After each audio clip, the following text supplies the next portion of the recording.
Thank you, Mr. Mayor.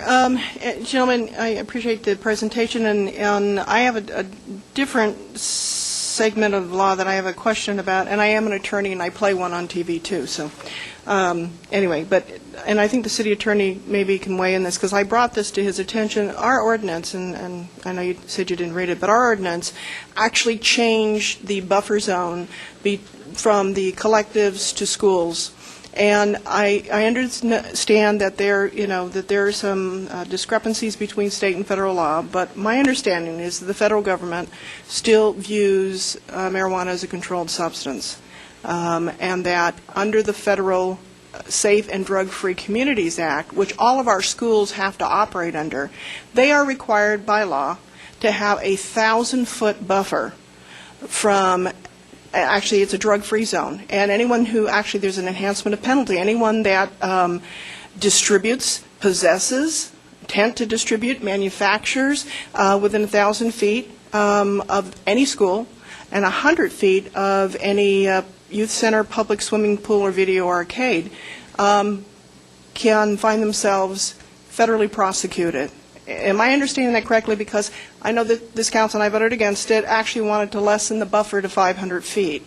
And 1,500 feet for high schools, 500 feet for all other schools, and no buffer for parks, recreational areas where youth are. So can you help on that? I mean, I understand the feds, we've heard that they're not going to prosecute the dispensing of medical marijuana, but I find this kind of an interesting conflict where, and I know in L.A., their ordinance is 1,000 feet. That's correct. Okay. It is, as you pointed out, it is an interesting conflict. I don't know how the feds would respond to it. As a county prosecutor, we don't enforce federal law, we only enforce state law. But I do see the logic in your statement, and it seems far safer for the community of Long Beach, including the collective operators, to not have an ordinance that creates conflicts between a local ordinance and other law.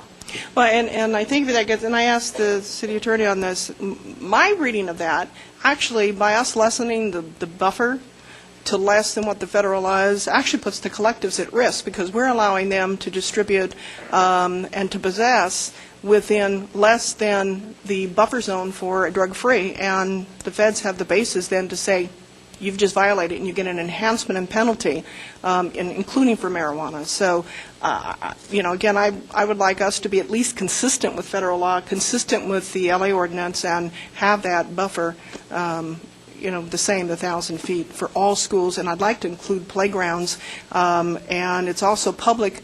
It's playgrounds, and public housing facilities, and as well as youth centers, swimming pools, and video arcade facilities. I just, for us to be consistent. Thank you. Ms. Mueller.